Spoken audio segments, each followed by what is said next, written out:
अब हम लोग एक्सरसाइज 3 का क्वेश्चन नंबर 4 सॉल्व करेंगे। क्वेश्चन नंबर 4 क्या है देखिए, निम्न समीकरण निकायों के एक अद्वितीय हल के लिए k का मान ज्ञात कीजिए बोल रहा है। और आपका दिया गया समीकरण निकाय क्या है देखिए, ये है और ये है, ठीक है। तो चलिए इसको सॉल्व करते हैं। तो सबसे पहले क्या लिखोगे, तो लिखोगे दिया गया समीकरण ये निकाय, समझ रहे हो ना, की तुलना किससे करने पर, व्यापक समीकरण निकाय से करने पर, निकाय से करने पर। तो व्यापक समीकरण निकाय क्या है आपका, ये है आपका a1x plus b1y is equal c1, फिर है a2x plus b2y is equal c2। ये आपका पहला समीकरण है, ये दूसरा है।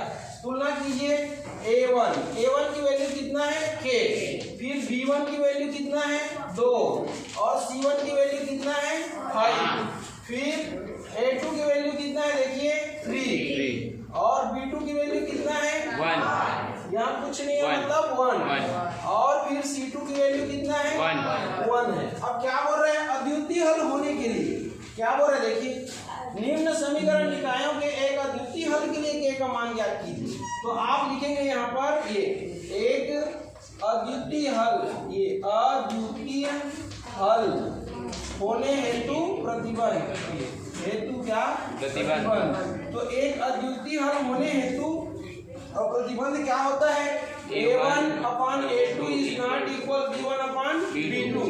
तो a1 a2 का मान क्या है देखो, ये a अपान कितना है 3 is not equal b1 upon b2, तो इसका कितना है 2 अपान 1। अब चीजें गुणा कर देना तो क्या हो जाएगा देखो, एक बार लिख लो इसको, ये a upon 3 is not equal क्या दिया है 2 अपान 1, तो इसका इससे होगा a into 1 is not equal 2 into 3, ये a इंटू 1, चीजें गुणा ऐसे होता है ना, और ऐसे होगा।